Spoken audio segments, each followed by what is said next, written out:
ETF index mutual funds నేర్చుకుని stock మార్కెట్లో రాణించాలనుకుంటున్నారా? వెంటనే ఈ నెంబర్కి కాల్ చేయండి. నమస్తే, వెల్కమ్ టు సుమన్ టీవీ. నేను పద్మిని. ప్రస్తుతంతో పాటు ప్రముఖ పంచాంగకర్త, వాస్తు జ్యోతిష పండితులు, హస్త సాముద్రిక నిపుణులు మేడికొండూరు విశ్వనాథ్ ప్రసాద్ గారు ఉన్నారు. మాట్లాడదాం. నమస్కారం అండి. ఓం మాతా పితృగురుభ్యో నమః. నమస్కారం. సార్, లలితా సహస్రనామంలో కదంబ వనవాసిని అనే నామం కూడా వస్తుంది. కదంబ వృక్ష దగ్గర అమ్మవారు నివసిస్తారు, లేకపోతే ఆ పువ్వులు అమ్మవారికి ప్రియమైనవి అన్న అర్థం వచ్చేటటువంటి నామం. అసలు ఈ కదంబ వృక్షం వైశిష్ట్యం ఒకసారి తెలుసుకోవాలని అనుకుంటున్నాను. కదంబ వృక్షం అన్ని వృక్షాల్లానే వచ్చేటటువంటి వృక్షమా, లేకపోతే దానికి ఏమైనా ప్రత్యేకత ఉందా? అయితే త్రిపురాంతక క్షేత్రంలోనే కదంబ వృక్షాలు ఉంటాయి అనేది కూడా కొంతమంది చెప్తూ ఉంటారు. నిజాలు ఏమిటి? కదంబ వృక్ష వైశిష్ట్యాన్ని ఒక్కసారి మీ ద్వారా సార్. మీ ఇంట్లో కదంబ వృక్షం ఉంది బై ది వే. సో చాలా పువ్వులు చాలా బాగుంటాయి కదా, చెప్పండి సార్. తప్పకుండా చెప్తానండి. నేను చిన్నప్పటి నుంచి పెరిగిన వాతావరణం, పెరిగిన ప్రాంతం త్రిపురాంతకం. త్రిపురాంతకంలో అక్కడ ఉన్న దేవాలయాలు, పైన కొండ మీద ఉన్న శివాలయం, కొండ కింద చెరువులో ఉండే అమ్మవారి ఆలయం, వీటిని సందర్శిస్తూ వీటి గురించి తెలుసుకుంటూ నా బాల్యం అంతా గడిచింది. ఎన్నో కొత్త విషయాలు, తాంత్రిక సంబంధించి కావచ్చు, లేదా నిగూఢంగా ఉన్న వేద పరిజ్ఞానానికి సంబంధించిన విషయాలు త్రిపురాంతకంలో ఉండగానే నాకు తెలుసుకోవడానికి అవకాశం ఏర్పడింది. ముఖ్యంగా త్రిపురాంతకంలో ఉన్న శాసనాల ద్వారా, వీటి ద్వారా. లలితా సహస్రనామావళిలో నామాలు వీటిల్లో కదంబ వనవాసిని అని అమ్మవారిని కీర్తిస్తారు అని బహుశా నాకు కొంచెం ఆధ్యాత్మికత వీటి గురించి తెలిసిన తర్వాత తెలిసిన విషయం. అప్పటి వరకు కదంబం అనే ఒక చెట్టు ఉన్నది, ఇది చెరువులో ఉన్న చెట్టు అని మాత్రం తెలుసు. అక్కడికి వెళ్ళి అమ్మవారిని దర్శించుకొని ఆడుకోవటం తెలుసు. దానికి ప్రత్యేకమైన విశిష్టత ఈ లలితా సహస్రనామాల్లో ఉన్నది అని ఒక్కోసారి పొంగిపోతూ ఉండటం. ఏమిటంటే మనకి ఈ శివునికి సంబంధించి స్తుతి చేస్తూ దాంట్లో త్రిపురాంతకాయ త్రికాగ్నికాలాయ కాలాగ్ని రుద్రాయ నీలకంఠాయ అని వస్తూ ఉంటుంది ఒక శ్లోకం. ఇది బహుశా ఈ శ్లోకం బయట ఎక్కడ వింటున్నా, ఆఖరికి తమిళ సినిమా చూస్తూ ఉన్నా తమిళ్లో ఇది వస్తుంది, ఓ త్రిపురాంతకాయ అని వచ్చింది అంటంతో అదొక ఆనందం అనమాట. మా ఊరు త్రిపురాంతకం పేరు వచ్చింది చూసావా, ఇక్కడ త్రిపురాంతకం గురించి తమిళనాడులో అక్కడ మంత్రాలు కూడా చదువుకుంటున్నారు అని. అలానే అటువంటి ఉత్సాహం కలిగించేది కదంబ వనవాసిని అనే అమ్మవారి పేరు లలితా సహస్రనామాల్లో ఉన్నది అని విన్న వెంటనే, అది కొంచెం తెలుస్తున్న వెంటనే, ఆధ్యాత్మికత వైపు అమ్మవారి నామాల గురించి తెలుసుకుంటున్న వెంటనే, ఈ పదం విన్న వెంటనే ఒళ్ళు పులకరింపు. ఏమిటంటే అది మా ఊరు, నేను చిన్నప్పటి నుంచి పెరిగిన ఊరు, చదువుకున్న ఊరు కాబట్టి అది చాలా కన్నపేయంగా ఆహ్లాదకరంగా అనిపించేది. ఆ క్రమంలో దాని తర్వాత అర్థం చేసుకున్న విషయం ఏమిటంటే, ఏమిటి అంటే ఇదంతా తెలుసుకున్న తర్వాత ఎక్కడికి వెళ్ళినా శివునికి సంబంధించిన నామాలు స్తుతి చేసే సందర్భంలో ఇదే మంత్రాన్ని ఉపయోగిస్తూ ఉంటారు. అది తమిళనాడులోని మారుమూల ప్రాంతమైన, కాశ్మీర్లోని చాలా మారుమూల ప్రాంతమైన ఇదే శ్లోకం ఎలా ఉంటుందో అలానే కదంబ వనవాసిని అనే పేరు అమ్మవారికి స్థిరంగా ఉంటుంది. ఆ చెట్టు త్రిపురాంతకంలోనే ఉన్నది అనే ఒక గొప్పతనాన్ని మనసు ఉప్పొంగిపోతూ దాని గురించి తెలుసుకోవటం మొదలుపెట్టిన సందర్భాలలో నాకు పరిచయమైన ఒక వ్యక్తి స్వామి ఆత్మానంద, ఆయన పేరు. ఆయన చాలా త్రిపురాంతకంలోనే నాకు పరిచయం. ఆయన కాశీలో ఉండేవారట. అప్పుడు ఆయనతోటి, సార్ ఇదంతా కదంబ వనవాసిని అని అమ్మవారిని అంటూ ఉంటారు, దీని గురించి ఏదైనా చెప్పండి అని ఆయన విసిగించేవాడిని. ఒక సందర్భంలో ఆయన తీసుకొని వెళ్ళి, బాబు కదంబం చెట్టు అంటే ఇవి అని ఆ పక్కనే త్రిపురాంతకంలో చెరువు గట్టు పక్కన ఉన్న ఆ చెట్లను చూపిస్తూ, ఇవి చెట్లు, ఆ చెట్ల పువ్వులు ఈ విధంగా ఉంటాయి, వీటన్నిటిని చూపిస్తూ దాని వైశిష్ట్యాన్ని గురించి వారు నాకు వివరించారు. అందులో ఆ విశిష్టత ఏమిటంటే, ఒకటి మృత సంజీవినికి సంబంధించిన, మృత సంజీవిని అనే విద్య అనేది మనం చూస్తూ ఉంటాం కదా, ఆ విద్యకు సంబంధించిన మూలాలు, దానికి సంబంధించి కదంబం చెట్టు వేర్ల నుంచి తీసే రసాయనాల ద్వారా, దాని నుంచి వచ్చే రసాయనాల ద్వారా సిద్ధ ఆయుర్వేద వైద్యంలో తీవ్రమైన మూర్ఛరోగి ఉన్న వాళ్ళకి, లేదా అపస్మారక స్థితిలో ఉన్నవారికి, లేదా మన ప్రస్తుత పరిస్థితుల్లో మనం దీని మీద వెంటిలేటర్ మీద ఉన్న వ్యక్తులు, ఇలాంటి వ్యక్తులకు ఆ మూలికతోటి చేసిన రసాయనాన్ని అది చూసిన దాన్ని వాసన చూపిస్తే వెంటనే కోలుకుంటారు అని దాని గురించి చెప్పారు.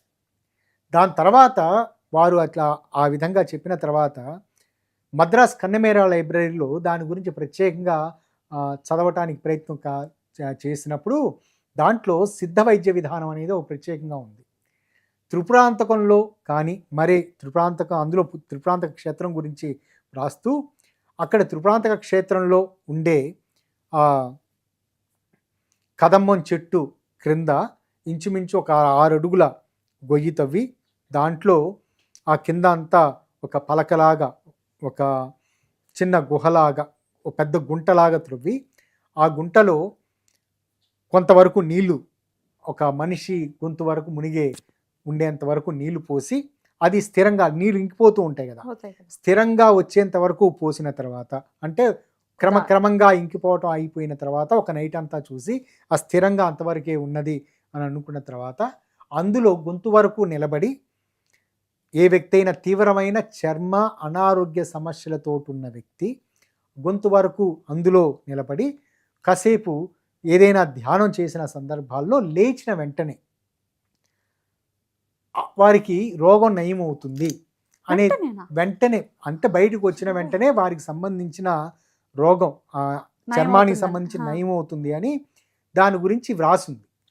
సో ఇది ఎప్పుడైతే ఆ కన్నమేరా లైబ్రరీలో తాళపత్ర గ్రంథాలకు సంబంధించి ఇది చదివానో అక్కడ దాని గురించి తెలుసుకోవటానికని ప్రయత్నం చేస్తున్న సందర్భాలలో దాంట్లో పాపాగ్ని, అక్కడ త్రిపురాంతక క్షేత్రంలో అక్కడ ఉండే చెరువు ఇదంతా ఉంటుంది కదా, అంతర్లీనంగా ప్రవహించే నీరు దాన్ని పాపాగ్ని కుండము అంటారట. పాపాగ్ని అనే ఒక నది అక్కడ ప్రవహిస్తూ ఉంటుందట. ఆ నది ప్రవహించే పాయ మొత్తం, ఆ పాయ మొత్తం వైపున, ఆ పై వైపున ఈ కదంబ చెట్లు మొలిచి ఉన్నాయట. అమ్మవారు ఆ ప్రాంతంలోనే అక్కడే సంచరిస్తూ ఉంటారు కాబట్టి దివ్యశక్తులన్నీ అక్కడే ఉంటాయి. కాబట్టి పాపాగ్ని నీరు మన లోపలికి నీళ్లు గొంతు వరకు తడిచే విధంగా ఉండటానికి నీళ్లు పెట్టినప్పుడు పాపాగ్ని నీరు కూడా అందులోకి చేరుతుంది అనేది దాంట్లో దాని తర్వాత త్రిపురాంతక దేవాలయ శాసనాలు అనే పుస్తకంలో కూడా దాన్ని చదివిన తర్వాత ఇదంతా తెలుసుకున్న తర్వాత దీని గురించి పూర్తిగా తెలుసుకుందామని మరలా త్రిపురాంతకం చేరుకున్న తర్వాత త్రిపురాంతకంలో మరలా ప్రముఖులను కొంతమందిని సందర్శించిన చెప్పిన తర్వాత అందులో ప్రముఖంగా అప్పుడు పూర్వకాలం వాళ్ళ వంశీకులు పాలుట్ల వెంకట నరసింహయ్య గారు అని అంటారు. వారు అక్కడ ఆ ప్రాంతంలో చాలా గొప్ప వ్యక్తి. వారికి తరానికి సంబంధించిన వారు, బహుశా వారికి బంధువర్గానికి సంబంధించిన వారు కూడా దాంట్లో చాలా మంచి తంత్రశాస్త్రంలో చాలా ప్రవేశం ఉన్న వ్యక్తి. వారితోటి ఈ విషయం గురించి చర్చించిన తర్వాత ఇంకా ఆసక్తికరమైన విషయాలు చెప్పారు. ముందు చెప్పినట్లుగా మృత సంజీవిని అనే తత్వానికి సంబంధించి అది రావటానికి, ఆ మృత సంజీవిని అనేది పొందటానికి అవసరమైనది ఈ వేర్లు, కదంబం వేర్లు అని, అన్ని రకాల చర్మ రోగాలకు సంబంధించి పోవటానికి పాపాగ్ని అనే ఆ నది పాయకు సంబంధించిన నీరు, దాంతో ఆ ప్రాంతంలో వారు గొంతు వరకు ఆ విధంగా కూర్చోవటం అనేది.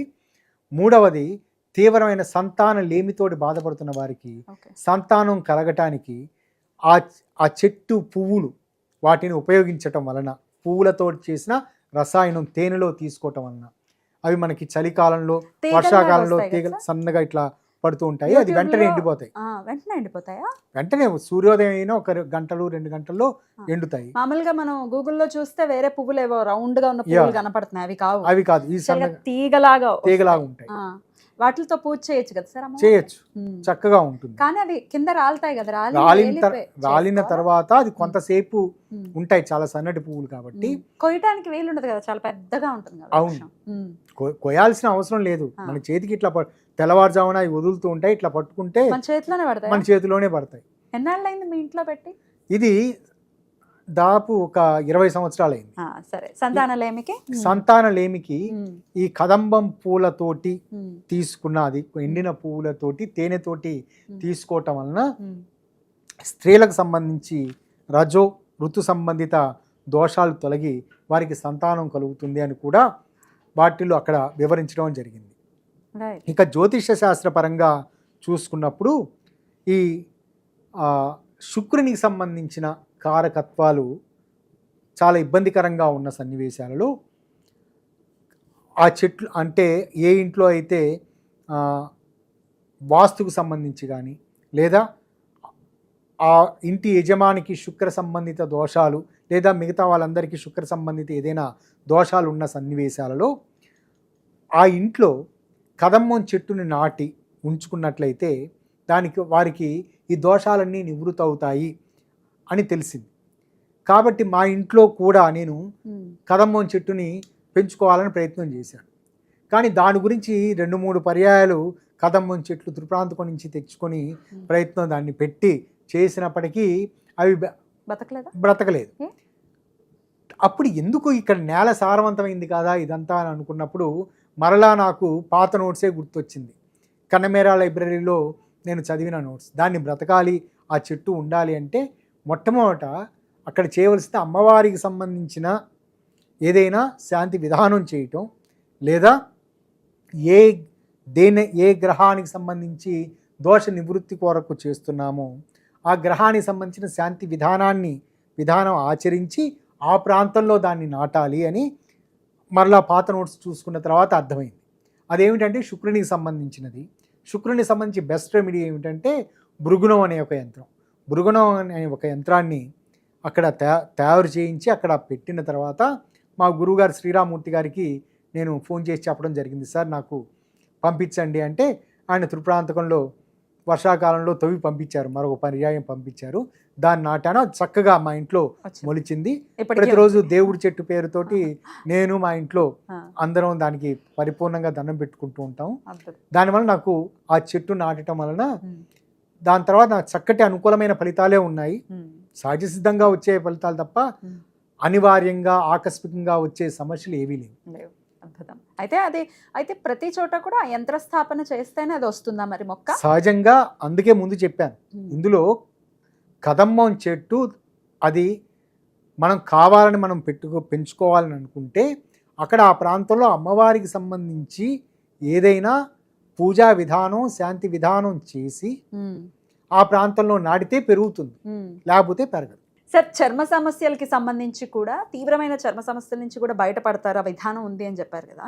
మరి చాలా జటిలంగా, చర్మ సమస్య అంటేనే జటిలంగా ఉంటుంది. సోరియాసిస్ లాంటి సమస్యలతో బాధపడుతున్న మీ క్లయింట్స్ ఎవరికైనా మీరు రెఫర్ చేశారా? ఒకరికి చేశానండి. వారు కానీ ఆ విధంగా కూర్చొని చేసే విధానం అయితే మటుకు అది సాధ్యం కాదు. ఎందుకంటే అక్కడ ఉన్న ఆ ప్రాంతంలో బహుశా అక్కడ దేవాదాయ శాఖ వారి ఆధీనంలో ఉంటుంది ఇదంతా. వారు ఆ విధంగా గుంట తవ్వుకొని నేను ఉంటానంటే కుదరదు కదా.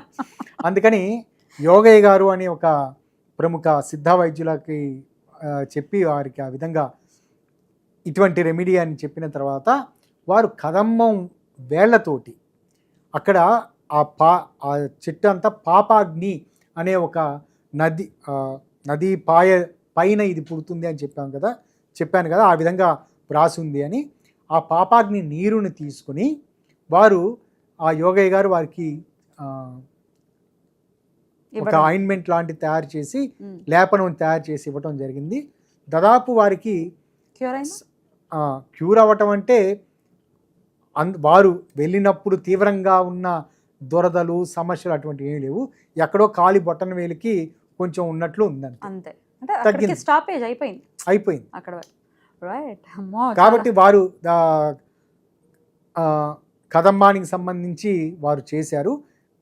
కానీ దానికి ఇన్స్పిరేషన్ ఏమిటంటే అక్కడ ఆ ప్రాంతంలో పాపాగ్ని నీరు ఉమ్, రావాలి, ఉమ్. కదంబం సంబంధించిన వేర్లు అందులో కలవాలి. ఉమ్, ఈ కాన్సెప్ట్ చెప్పిన తర్వాత ఉమ్. యోగయ్య గారు వారికి తెలిసిన సిద్ధ విధానంలో దీన్ని అప్లై చేసి వారు క్యూర్ చేశారు. Amazing, amazing. ఫస్ట్ టైం ఇట్లాంటి ఒక విషయాన్ని తెలుసుకోవటం, కదంబ వృక్షానికి సంబంధించి ఏదో వృక్షం ఉంది కదా, లేకపోతే కదంబ వనవాసిని అని చదువుకోవటమే తప్ప దానికి ఎంత అర్థం ఉంది, అమ్మవారి కృప ఎంత ఉంది దీన్ని, ఈ విషయం అంటే ఆ ప్రత్యేకమైన ఆ వృక్షానికి సంబంధించింది అనేది తెలుసుకుంటే నిజంగా రోమాలు నిక్కబొడుచుకుంటాయి అన్నారు కదా, అటువంటి పరిస్థితి ఏర్పడింది. చాలా చక్కటి వివరణను మాకు ఇచ్చారు. కొత్త విషయాన్ని తెలుసుకున్నాం మేము. కృతజ్ఞతలు సార్. నమస్తే. నమస్కారం.